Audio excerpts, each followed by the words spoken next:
Painting art का शौक़ तो मुझे शुरू से ही था, बचपन से ही था। तो पेंसिल स्केच वगैरह ये सब करते रहते थे, कलर्स से भी काम करते थे और मैगज़ीन्स पढ़ने का भी बहुत शौक़ रहा है। तो मैगज़ीन पढ़ने के बाद उनको रद्दी में बेचने का कभी विचार नहीं आया। तो हमारे पास पत्रिकाएं वगैरह भी इकट्ठा होती रहीं। तो एक बार कुछ पत्रिकाएं मेरी पानी में भी भीग गईं।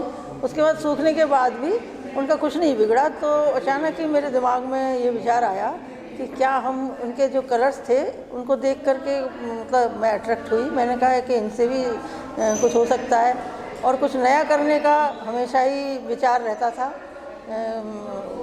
कि कुछ ना कुछ हम करते ही रहते थे। तो उनसे उनकी पत्रिकाओं से मैंने कुछ कलर्स देखे और उनसे मैंने सबसे पहले एक गणेश जी का चित्र बनाया। तो सबसे पहले मैं यही कहूँगी कि मुझे गणेश जी ने ही इंस्पायर्ड किया कि मैं इस काम में आगे बढ़ूँ। उसके बाद फिर मेरे को एक आर्टिस्ट थे, कहना चाहिए वे वही मैं, तो उन्होंने मुझसे कहा कि आप यदि जो काम करना चाहते हो उसे करो और जो मर्जी मतलब जो तुम्हारा मन हो वो करो, किसी के कहने से कुछ मत करो। तो मैंने फिर इसी में काम करना शुरू किया और कागज़ जब मैं मतलब फाड़ करके लगाती हूँ तो वो कागज़ ही फिर मुझे आगे बताता है कि मुझे क्या करना है।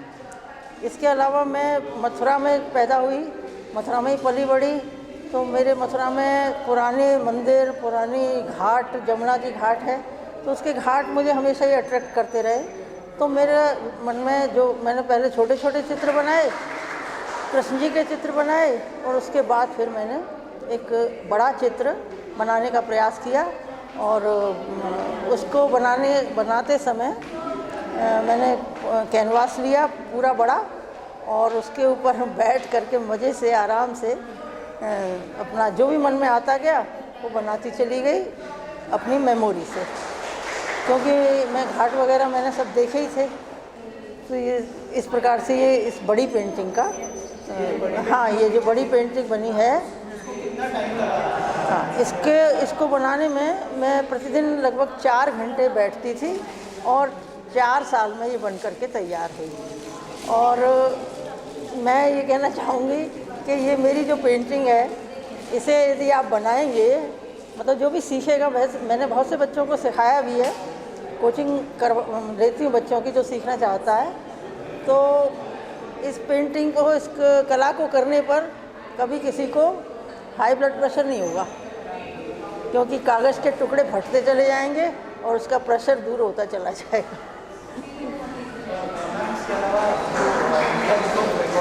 जी हाँ जी, जब ये पेंटिंग मैंने बना ली तो उसके बाद ही फिर कुछ लोगों ने मुझसे कहा कि आप इसको किसी रिकॉर्ड के लिए वो करिए। तो मैंने कहा ठीक है, प्रयास करते हैं। तो हमने इंडिया बुक ऑफ रिकॉर्ड वालों से संपर्क किया, उन्होंने हमारा काम देखा और उसके बाद हमको सर्टिफिकेट दिया और बुक में इसको पब्लिश किया। की बात करें तो इसमें जो आपने पेपर कटिंग्स लगाए हैं वो कलर्स कैसे मैच किया आपने, थोड़ा सा? सबसे पहले no brush, no paint, no scissor, no knife, केवल कागज़ के टुकड़े और चिपकाने वाला पदार्थ, इनका प्रयोग मैं करती हूँ। और इसमें जो टेक्स्ट होते हैं, मतलब जो लिखा हुआ हिस्सा होता है, उसका प्रयोग नहीं करती, उसके शेड्स का प्रयोग करती हूँ। और ये तो हो जाता है, ये जो भी चित्र हम प्रयास करते हैं तो मेमोरी से और कभी कुछ देख कर भी। हमारी ऑडियंस देख रही है, उनको कुछ कहना चाहेंगे आप? ऑडियंस से मैं यही कहना चाहूँगी कि मेरी जो कला है इसे आप करें, बनाएं और कुछ नहीं, थोड़ी सी मैगज़ीनों का भी सम्मान होगा और 2-4 बोर्ड उस पर आप, मैं फिर वही कह रही हूँ कि हर कला को, कोई भी कला यदि आप लेंगे तो उससे आपके तनाव दूर हो जाएंगे, जो आजकल बहुत चल रहा है। बहुत ही यूनिक है, थोड़ा सा अगर बताएं आपके एक्सपीरियंस के बारे में कि आपको कैसे लगी और क्या फील किया आपने? थोड़ा मैं संक्षिप्त में अपने बारे में बताया तो मेरा नाम कमल घिमिरे है। मैं बॉलीवुड और सैंडलवुड एक्टर हूँ और मैं बहुत खुश हूँ कि जहांगीर आर्ट गैलरी जिसका इतना नाम है वहाँ आके उमा जी की पेंटिंग्स के साथ हूँ। और मैं किशोर लाबर जी, मेरे जो दिल्ली में मेरे दोस्त हैं, उनको शुक्रिया करता हूँ, वो भी आर्ट क्यूरेटर हैं। और सविता मैडम को भी, जिन्होंने मुझे इनवाइट किया यहाँ पे, तो सभी को मैं धन्यवाद देता हूँ पहली बार।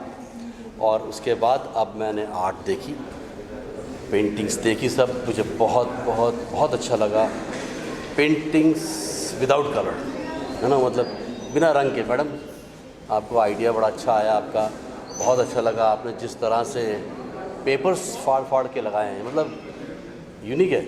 मुझे भी सोचा नहीं था मैंने कि ऐसा भी हो सकता है, लेकिन हुआ है।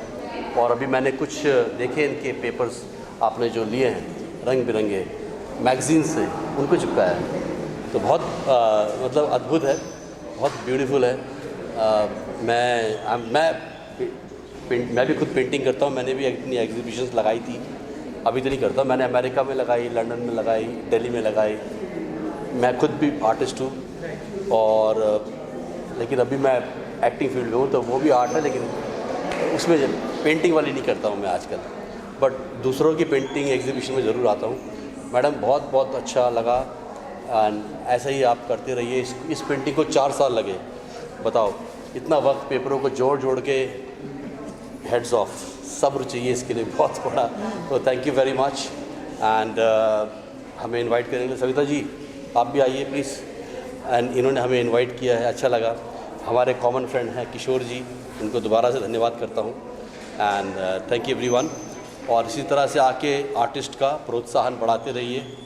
Thank you very much, have a great time ma'am, all the best. Art के बारे में बताइए, बहुत ही यूनिक आर्ट है, थोड़ा सा भी बताइए।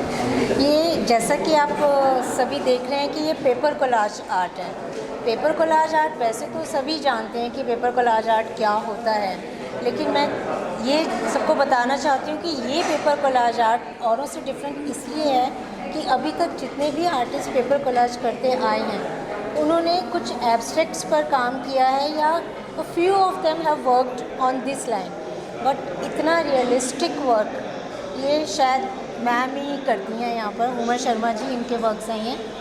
और एक शौकिया तौर पर बनाते बनाते आज हम इसको वर्ल्ड्स लार्जेस्ट पेपर कोलाज बनाने पर तक पहुँच गए हैं, जो कि India book of world records में हमें अवॉर्डेड है, और आगे हम उम्मीद करते हैं कि गिनीज़ बुक ऑफ रिकॉर्ड्स में भी आएगा। तो इसीलिए मैं चाहती हूँ कि ज़्यादा से ज़्यादा लोग इसको देखें, इस यूनिक आर्ट को देखें कि कितनी मेहनत से और बिना किसी पेंट और ब्रश के इतना कलरफुल और इतनी डेप्थ के साथ पेंटिंग्स बनाना is real an art. So please I request all Mumbaikars to come and have a look at the works. Thank you.